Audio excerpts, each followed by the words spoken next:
Le sable ne pardonne rien, et à Gundam, au cœur du Sahel, il semble avoir une mémoire plus longue que celle des hommes. Dans ce coin du monde où le ciel est une enclume de cobalt et la terre une étendue de poussière ocre, la survie n'est pas un droit, c'est une négociation quotidienne avec le soleil. C'est ici, dans ce souffle brûlant qui dessèche les gorges et les cœurs, que l'histoire de Mariam a commencé à s'écrire, non pas dans l'encre, mais dans la sueur et les larmes. Regarde bien ce village, Mariam, car à partir d'aujourd'hui, tu n'es plus qu'une ombre pour nous, cracha Idrissa, sa voix résonnant comme un coup de fouet sous l'arbre à palabres. Le silence qui suivit fut plus lourd que la chaleur de midi. Mariam ne répondit pas. Elle restait droite, le dos raide malgré le poids de l'humiliation, ses yeux fixés sur l'horizon où la danse de la chaleur troublait la vue.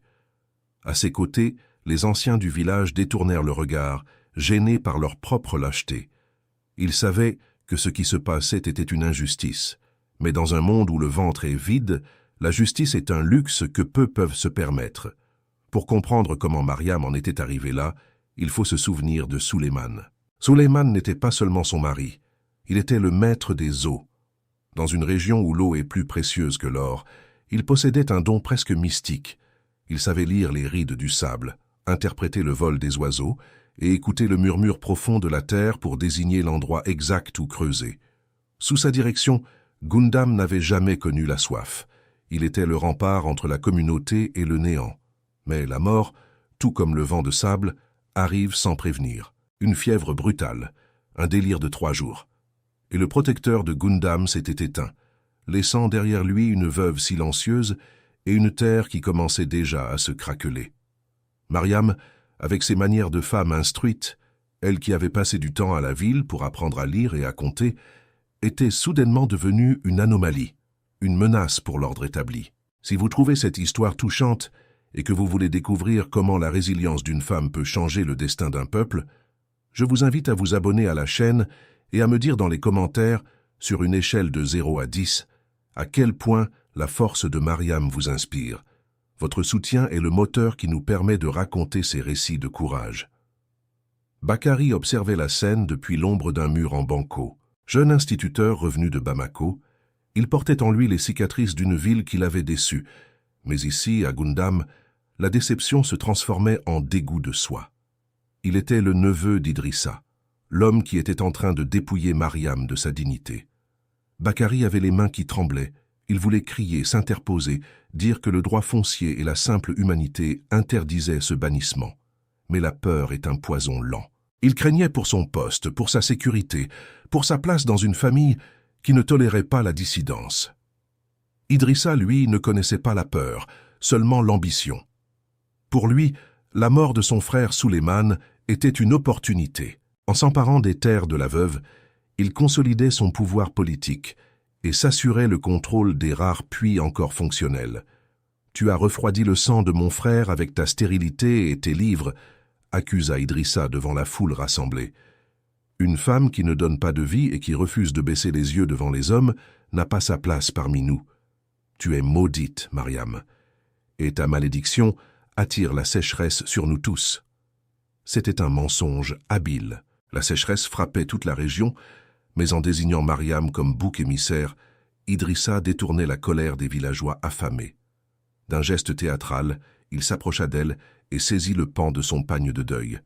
Dans un déchirement sec qui sembla briser l'air lui-même, il le mit en lambeaux. C'était le symbole ultime du bannissement. Mariam n'était plus une épouse, plus une veuve protégée. Elle n'était plus rien. Le chef du village, un vieillard dont les yeux étaient voilés par la cataracte et la corruption, hocha lentement la tête. Les promesses de terres et d'influences faites par Idrissa avaient eu raison de sa sagesse. Les autres femmes, celles qui autrefois partagèrent le thé avec Mariam et riaient au bord du puits, se murent dans un silence de plomb. Leurs regards étaient fuyants, chargés de cette terreur primitive. L'idée que si elles parlaient, elles seraient les prochaines sur la charrette de l'exil. On apporta alors une vieille charrette dont les roues grinçaient comme des os brisés. On y jeta les quelques biens que Mariam avait pu rassembler sous la surveillance des hommes d'Idrissa. Une calebasse fêlée, un vieux sac contenant quelques poignées de graines de mil desséchées, et ses vêtements usés. Mais au fond de sa main, Mariam serrait un objet que personne n'avait remarqué. une clé. Une clé en fer forgé, lourde et froide, que Suleyman lui avait glissée dans la paume juste avant son dernier souffle. Ces derniers mots n'avaient pas été des adieux, mais un commandement. Cherche l'haleine de l'ancêtre là où le béton cache l'espoir. À l'époque, elle avait cru qu'il délirait. Aujourd'hui, face à l'immensité du désert qui l'attendait, c'était sa seule boussole. « En route !» hurla un des partisans d'Idrissa en frappant l'âne efflanqué qui tirait la charrette. Bakari vit la charrette s'éloigner vers le nord, vers les terres mortes. C'était une sentence de mort déguisée. Personne ne survivait dans les dunes salines, là où même les scorpions semblaient avoir abandonné toute trace de vie. Les terres mortes étaient un cimetière de sable, jonché de squelettes de bétail et de rêves oubliés, alors que la silhouette de Mariam devenait un point minuscule dans l'immensité vibrante du désert. Le village de Gundam retourna à sa léthargie habituelle. Mais quelque chose avait changé. L'air semblait plus sec, le soleil plus cruel. En chassant la veuve du maître des eaux, ils avaient peut-être, sans le savoir, rompu le dernier lien qui les rattachait à la vie. Les semaines passèrent, et la sécheresse s'installa avec une férocité sans précédent. Le ciel restait d'une clarté insultante, refusant de laisser passer le moindre nuage. Les greniers se vidaient, et le mil se faisait rare. Les enfants du village avaient le ventre gonflé et les yeux éteints. Idrissa, malgré son nouveau pouvoir et ses terres volées, ne pouvait pas faire tomber la pluie. Ses discours sur l'honneur et la tradition ne nourrissaient personne. Bakari, hanté par l'image du pagne déchiré de Mariam, ne trouvait plus le sommeil. Chaque fois qu'il fermait les yeux, il entendait le grincement de la charrette. Il se sentait lâche, un homme instruit incapable d'agir selon ses principes. Un soir, alors qu'une tempête de sable s'annonçait à l'horizon, une impulsion plus forte que la peur le poussa à agir. Il prépara un petit sac de provisions, prit une gourde d'eau et, à la faveur de l'obscurité, se dirigea vers les terres mortes. Il s'attendait à trouver un corps desséché, une tombe anonyme recouverte par les dunes. Il marchait avec difficulté, le vent cinglant son visage, ses pieds s'enfonçant dans le sable mouvant. Le paysage était apocalyptique. Des collines de sel brillaient sous la lune comme des ossements géants. Soudain, au milieu de nulle part, il vit une forme géométrique émerger du sable. C'étaient les ruines d'un ancien poste colonial, une structure de béton et de briques de terre crue que le désert avait tenté d'engloutir pendant près d'un siècle. C'était un lieu maudit selon les légendes locales, un endroit où les anciens occupants avaient péri de soif et de folie. Bakari s'approcha, le cœur battant à tout rompre. Il remarqua des traces de pas récentes. Près de ce qui semblait être l'entrée principale, à moitié enterrée, la charrette abandonnée de Mariam gisait, brisée. « Mariam » appela-t-il, sa voix étouffée par le vent. Pas de réponse. Il s'aventura à l'intérieur de la carcasse de béton. La température chuta brusquement. L'air n'était plus brûlant, il était différent. Il y avait une odeur qu'il n'avait pas sentie depuis des mois à Gundam, l'odeur de la terre humide. Il descendit un escalier délabré, guidé par une faible lueur qui semblait provenir des profondeurs. Ce qu'il découvrit alors le cloua sur place. Au centre d'une vaste salle souterraine, Mariam était là. Elle n'était pas mourante. Elle travaillait. Elle avait utilisé la clé de Suleyman pour ouvrir une trappe massive en fer, dissimulée sous des débris. Cette trappe menait à un système complexe de citernes coloniales oubliées, conçues pour recueillir les rares pluies et les eaux de ruissellement souterraines. Le lieu était une cathédrale d'ombre et de fraîcheur. Mais le plus incroyable était ce qu'elle avait fait de cet espace. Mariam avait transformé ce tombeau de béton en une ferme inversée. Profitant des puits de lumière qu'elle avait patiemment creusés à travers le plafond de briques à l'aide d'une barre de fer, elle avait créé un jardin secret. Bakari frotta ses yeux, croyant à une hallucination due à l'épuisement. Devant lui, des rangées de pousses vertes émergeaient de pots de terre cuites poreuses. Elle avait mis au point un système d'irrigation goutte à goutte rudimentaire mais génial, utilisant des morceaux de tissu pour conduire l'humidité des citernes vers les racines des plantes. Il y avait du mil, des oignons, et même quelques plants de tomates qui commençaient à porter des fruits encore verts. « Tu es venu pour m'achever, Bakari ?» demanda-t-elle sans se retourner, sa voix calme et profonde résonnant contre les murs humides. « Je croyais que tu étais morte », balbutia l'instituteur, tombant à genoux, submergé par l'émotion. Mariam se tourna vers lui. Son visage était marqué par l'effort, Ses mains étaient calleuses et tachées de terre, mais ses yeux brillaient d'une intensité nouvelle. Elle ne ressemblait plus à la veuve brisée de Gundam. Elle ressemblait à une force de la nature, une femme qui avait dompté le désert en se cachant dans ses entrailles. « La terre n'est jamais vraiment morte », dit-elle en désignant une petite pousse verte. Elle attend juste que quelqu'un l'écoute. Suleiman savait. Il savait que les anciens avaient construit ce lieu pour survivre au pire. Il m'a donné la clé, mais c'est à moi de trouver la porte. Bakary regarda autour de lui, fasciné. Ce qu'il voyait était un miracle architectural et agricole. Pendant que le village de Gundam, fier de ses traditions et de ses hiérarchies, se mourait de faim en surface, cette femme qu'ils avaient bannie était en train de créer la vie dans l'obscurité. Le contraste était d'une violence inouïe. En haut, la mort et l'orgueil d'Idrissa. En bas, la vie et l'intelligence de Mariam. Le jeune homme comprit alors que le secret qu'il venait de découvrir était une arme puissante, mais c'était aussi un fardeau. S'il révélait l'existence de cette ferme, Idrissa viendrait tout détruire pour s'en emparer. S'il ne disait rien, le village continuerait de mourir. « Pourquoi ne m'as-tu pas chassé ?» demanda Bakary. Mariam s'approcha de lui et lui tendit une tomate petite mais charnue. « Parce que tu as faim, Bakary, pas seulement de nourriture, mais de vérité, et parce que je ne peux pas sauver ce village toute seule. Le sable reprendra tout si nous ne restons pas unis. » Bakary croqua dans le fruit. L'explosion de saveur et d'humidité dans sa bouche sèche fut comme un baptême. À cet instant, il sut que sa vie d'instituteur craintif était terminée. Il était devenu le complice d'un miracle. Alors que l'aube commençait à poindre, transformant le désert au-dessus d'eux en une mer d'or liquide, Bakary s'apprêta à repartir vers le village. Il avait une mission. Il devait aider Mariam, mais il devait le faire avec une prudence de serpent. Car dans le monde d'en haut, Idrissa régnait toujours, et sa haine pour Mariam n'avait d'égal que sa soif de pouvoir. Le conflit ne faisait que commencer. La ferme souterraine était un espoir fragile, une graine plantée dans le béton de la tyrannie. Et Bakary savait que pour que cette graine puisse briser la surface, il faudrait bien plus que de l'eau.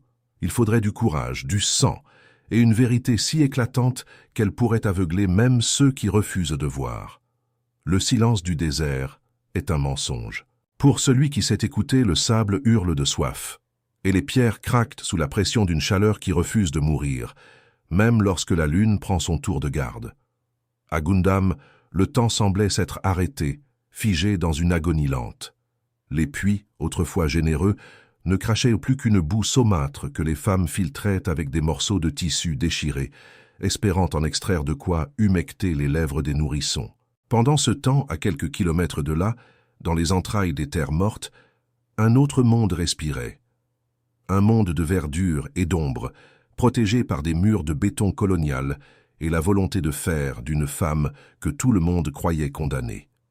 Chaque nuit, Bakary effectuait son pèlerinage secret. Il traversait les dunes comme un spectre, évitant les patrouilles d'Idrissa qui surveillaient désormais les accès aux rares points d'eau restants. Le jeune instituteur n'était plus le même homme. Ses yeux, autrefois pleins de la poussière des livres de la capitale, étaient désormais habités par une flamme de révolte. Il portait sur son dos une besace qu'il remplissait au retour de trésors inestimables.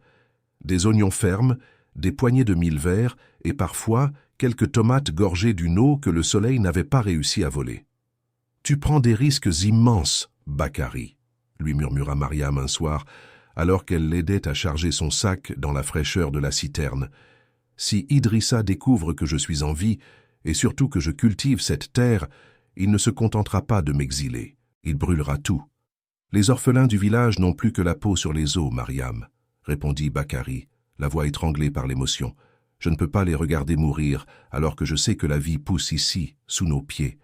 Ton jardin n'est plus seulement ton refuge, c'est le dernier espoir de Gundam. » Mariam s'arrêta de remuer la terre noire qu'elle avait patiemment composée avec du compost de feuilles sèches et de sédiments anciens.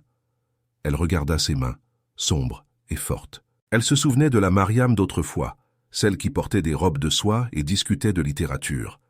Cette femme était morte avec Suleiman. Celle qui se tenait devant Bakary était une fille de la terre, une gardienne des eaux souterraines. Suleiman disait toujours que l'eau a une mémoire, dit-elle doucement. Il disait que si on la traite avec respect, elle revient toujours nous saluer. Idrissa traite la terre comme une esclave, il l'épuise pour son pouvoir. Voilà pourquoi elle lui refuse ses dons. Mais le danger ne venait pas seulement de la jalousie d'Idrissa, il venait de la suspicion qui commençait à ramper dans les rues de Gundam comme un serpent. Comment se faisait-il que Bakary, malgré la famine, semblait garder sa vigueur? Pourquoi les orphelins de l'école de la mission ne mouraient-ils pas, alors que les enfants des familles les plus riches s'étiolaient? Si vous êtes captivé par le destin de Mariam, et que vous voulez savoir jusqu'où la jalousie d'un homme peut mener, n'oubliez pas de mettre un pouce bleu et de partager cette histoire. C'est votre engagement qui nous permet de mettre en lumière ces récits de survie et de justice. Idrissa, dans sa demeure construite, avec l'argent détourné des aides internationales, bouillonnait. Son autorité s'effritait. Les villageois commençaient à murmurer que les ancêtres étaient mécontents de lui. Il avait besoin d'un coupable, d'un événement pour réaffirmer sa poigne de fer. Il commença à faire surveiller son neveu. Un matin, alors que Bakary revenait de son expédition nocturne, il fut arrêté à l'entrée du village par 2 hommes de main d'Idrissa. Ils fouillèrent sa besace et, devant une foule de curieux affamés, en sortirent 3 oignons magnifiques, frais et odorants. Un cri de stupeur parcourut l'assistance. Pour ces gens qui n'avaient vu que de la racine sèche depuis des semaines, ces oignons étaient une apparition divine. « D'où vient cette nourriture, Bakary ?» demanda Idrissa, sortant de la foule avec une lenteur calculée. Son regard était une lame de rasoir. « Je l'ai trouvé dans la brousse vers le sud », mentit Bakary, mais sa voix trembla. Idrissa s'approcha et ramassa un oignon. Il le porta à ses narines, puis le croqua avec une satisfaction cruelle. « Tu mens. Rien ne pousse au sud. Rien ne pousse nulle part, sauf si on pratique la sorcellerie, ou si on vole l'eau sacrée que mon frère protégeait. » Il se tourna vers la foule, sa voix tonnant comme un orage sec. « Voyez-vous cela? Votre instituteur vous cache des sources. Il préfère nourrir les bâtards de la mission plutôt que les fils légitimes du village.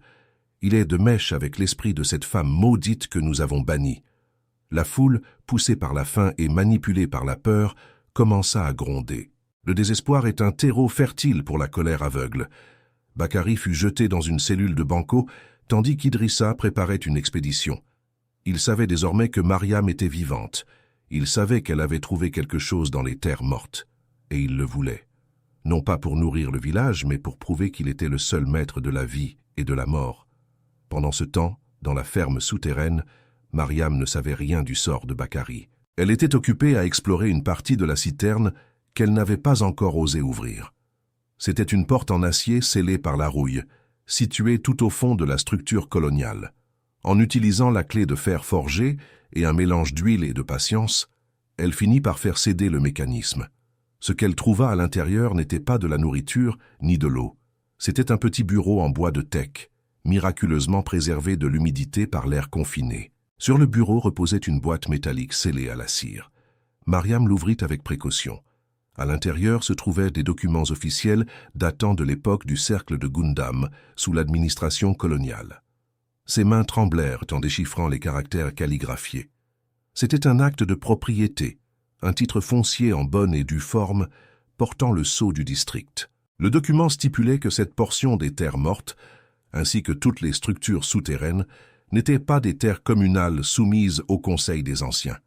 Elles avaient été concédées à perpétuité à la lignée maternelle de Suleiman, en remerciement pour les services rendus par son grand-père lors d'une grande épidémie. Un frisson parcourut l'échine de Mariam. Le secret de Suleiman n'était pas seulement agricole, il était juridique. Selon la loi moderne du district, qu'Idrissa craignait par-dessus tout car elle passait outre les coutumes locales qu'il manipulait, Mariam était l'unique héritière légitime de ce domaine. Elle n'était pas une paria, elle était la propriétaire de l'oasis. Mais la joie de cette découverte fut de courte durée. Au-dessus d'elle, à travers les puits de lumière, elle entendit le grondement lointain de moteurs et les cris d'une foule en marche. Idrissa arrivait. Et il n'était pas venu pour discuter de titres de propriété. Il était venu pour effacer la preuve de son échec. Mariam serra les documents contre son cœur. Elle regarda son jardin, ses pousses fragiles qui représentaient des mois de travail acharné, de solitude et d'espoir. Elle vit les poteries poreuses qu'elle avait fabriquées de ses mains pour économiser chaque goutte d'eau. Tout cela allait être piétinée par la botte de l'ignorance. Dans sa cellule, Bakary écoutait les cris de la foule qui s'éloignait vers le nord. Il savait ce qui allait se passer. Idrissa allait sceller la citerne, enterrant Mariam vivante sous des tonnes de sable, ou pire, il allait s'approprier le miracle pour asseoir sa tyrannie éternelle. Bakary se jeta contre la porte en bois massif, ses épaules criant de douleur. « Il faut que je sorte » hurlait-il intérieurement. « Ce n'est plus seulement une question de mille ou d'eau, c'est l'âme de Gundam qui se joue là-bas. » Soudain, la petite lucarne de sa cellule fut obscurcie par un visage. C'était l'une des femmes du village, celle qui avait détourné le regard le jour du bannissement. Dans ses yeux, il n'y avait plus de honte, seulement une détermination froide. Elle glissa une barre de fer entre les barreaux. « Fais vite, Bakary, » chuchota-t-elle. « Nous avons été des lâches trop longtemps.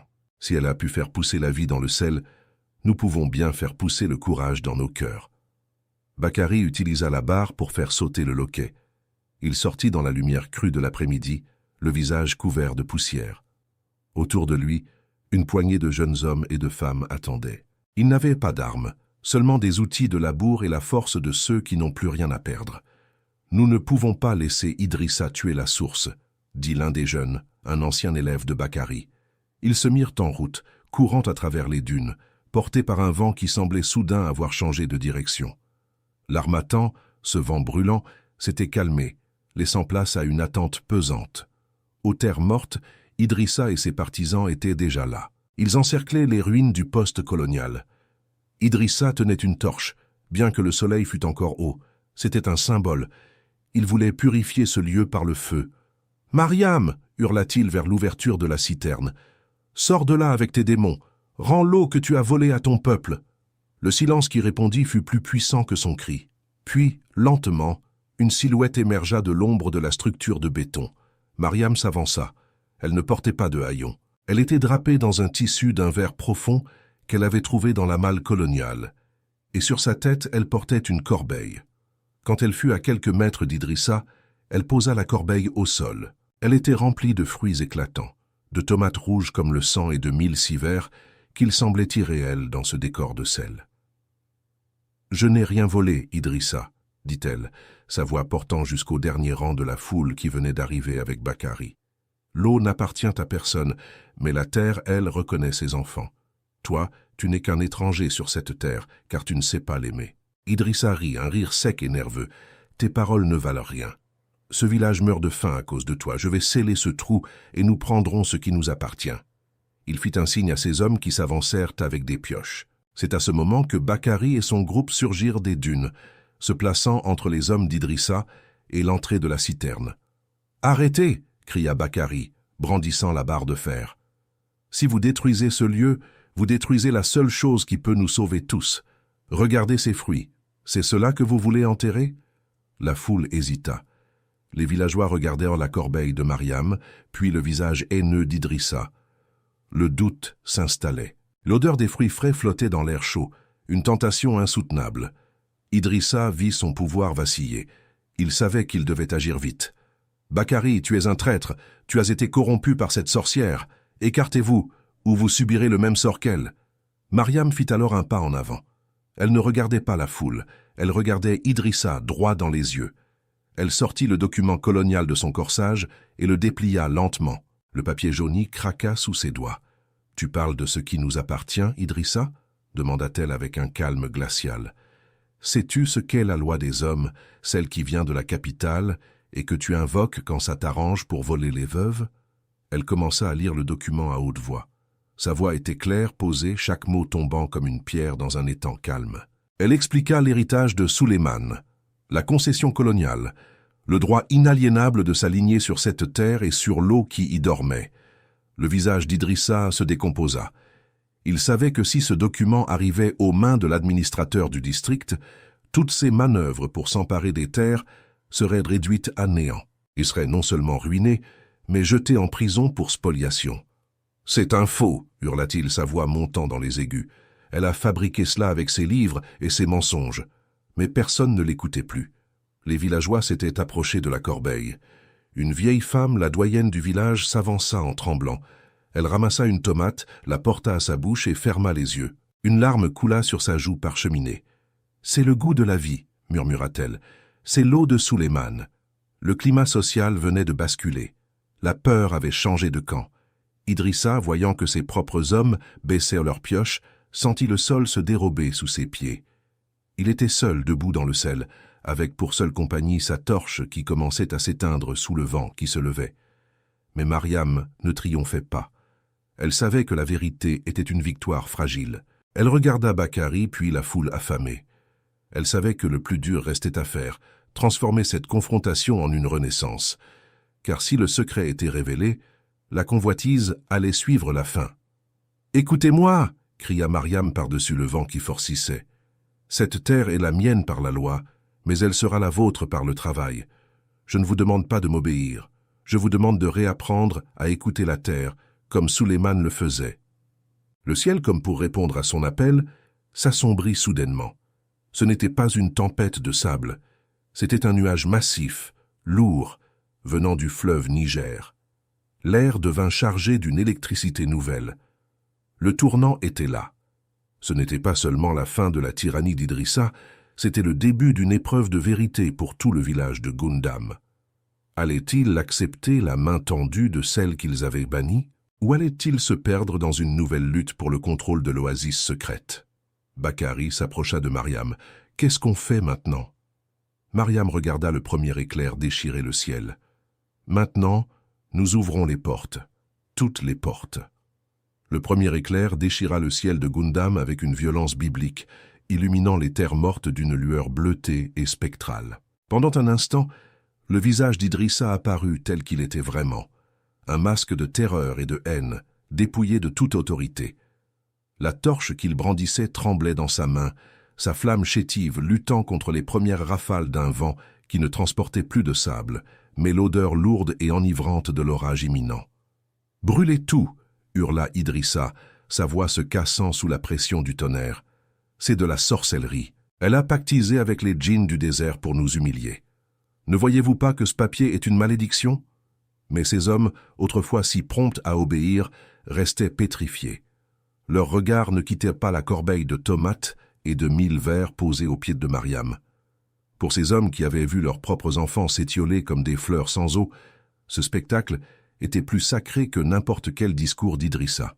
Le contraste était insoutenable. D'un côté, un homme promettant la destruction par le feu, de l'autre, une femme offrant la vie par la terre. Bakari fit un pas en avant, se plaçant juste devant Mariam, son corps servant de bouclier humain. « Regarde-les, mon oncle, » dit-il d'une voix qui ne tremblait plus. « Regarde tes propres partisans, ils ont faim, ils ont soif. Et toi, tout ce que tu leur proposes, c'est de détruire la seule source d'espoir qui nous reste. Le document que Mariam tient est réel. Il porte le sceau que tu as appris à craindre, celui de la loi qui protège les faibles contre les prédateurs comme toi. » Idrissa, acculé par la vérité et par la défection de ses troupes, perdit tout sens de la mesure. Dans un geste de désespoir pur, il se jeta vers Mariam, la torche en avant, visant le précieux document colonial, mais il ne fit pas 2 pas.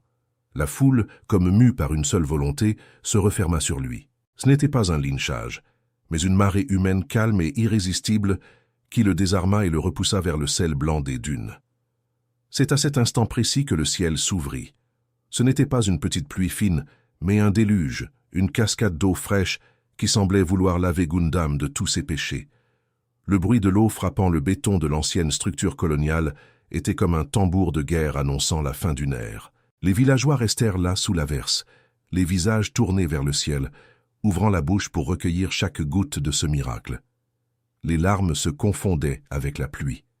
Dans ce chaos liquide, Mariam resta immobile, le document serré contre sa poitrine, les yeux fermés.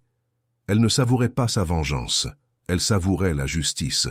Elle savait que la pluie ne durerait qu'un temps, mais que ce qu'elle avait bâti sous la terre, elle, était éternel. Si cette conclusion vous touche et que vous croyez en la puissance de la vérité, n'hésitez pas à vous abonner et à partager cette histoire.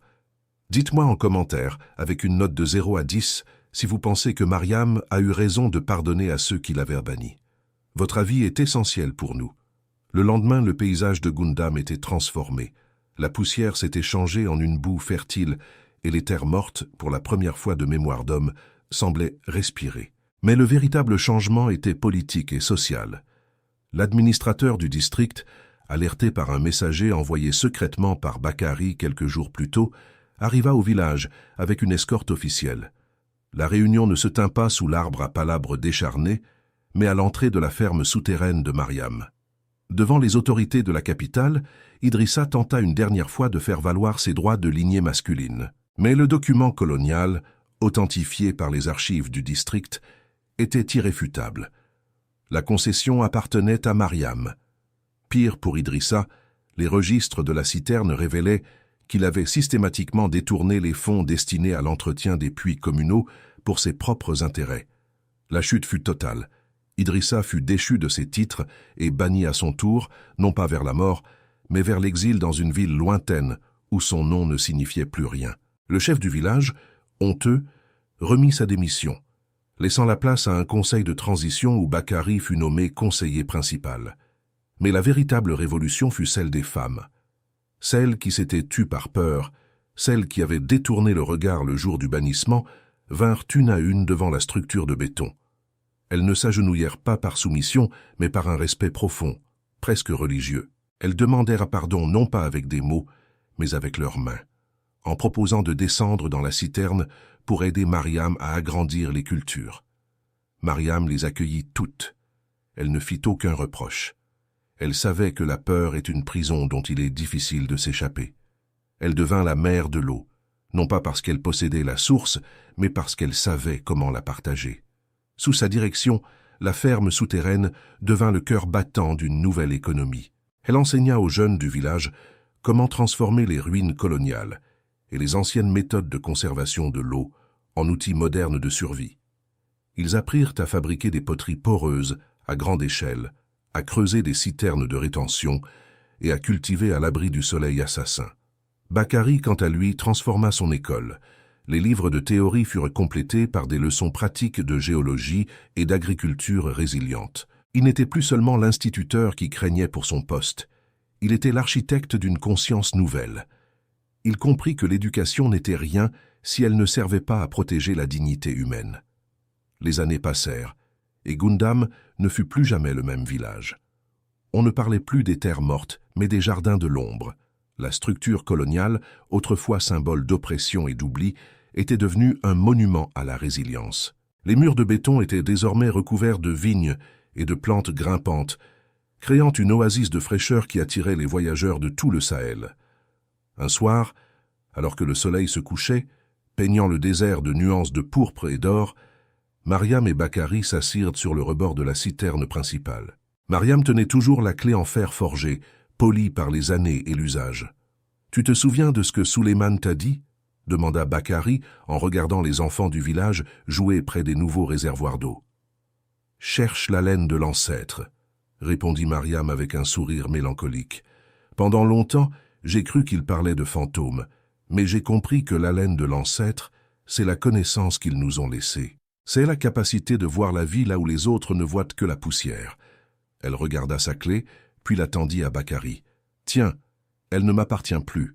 Elle appartient à ceux qui viendront après nous, pour qu'ils n'oublient jamais que sous le sable le plus aride, il y a toujours une veine de fraîcheur qui attend d'être découverte. » L'histoire de Mariam se répandit bien au-delà des frontières du district. Elle devint une légende racontée par les griots autour des feux de camp.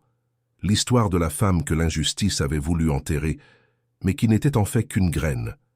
Une graine qui avait brisé le béton de la tyrannie pour offrir ses fruits à ceux qui l'avaient rejeté. Le message final de Gundam est gravé sur une plaque de pierre à l'entrée des jardins souterrains. On peut y lire « La vérité est comme l'eau sous le sable. On peut essayer de la cacher, on peut essayer de l'étouffer, mais elle finit toujours par trouver une fissure pour remonter à la surface et fleurir. » La dignité de Mariam avait été restaurée, non pas par un décret royal ou une intervention divine, mais par sa propre force et son intelligence. Elle avait prouvé que la vulnérabilité, lorsqu'elle rencontre le courage, devient une force invincible. Gundam n'était plus un village condamné par la sécheresse, mais une communauté sauvée par la mémoire et la solidarité. Et chaque fois que le vent de l'harmattan souffle sur les dunes, les habitants de Gundam ne tremblent plus. Ils savent que sous leurs pieds, dans le silence frais de la terre, la vie continue de battre, protégée par l'héritage d'une femme qui a refusé de mourir dans le désert. Merci d'avoir suivi ce récit épique jusqu'au bout. Si cette histoire de courage et de renaissance vous a inspiré, n'oubliez pas de vous abonner à notre chaîne pour ne manquer aucune de nos futures narrations. Votre soutien est ce qui nous permet de continuer à explorer les profondeurs de l'âme humaine et les miracles de la résilience. Dites-nous dans les commentaires quel aspect de la force de Mariam vous a le plus marqué. Était-ce son intelligence, son sens du pardon ou sa capacité à transformer un tombeau en jardin? Nous lisons chacun de vos messages avec attention. À très bientôt pour une nouvelle histoire où la lumière finit toujours par triompher de l'obscurité.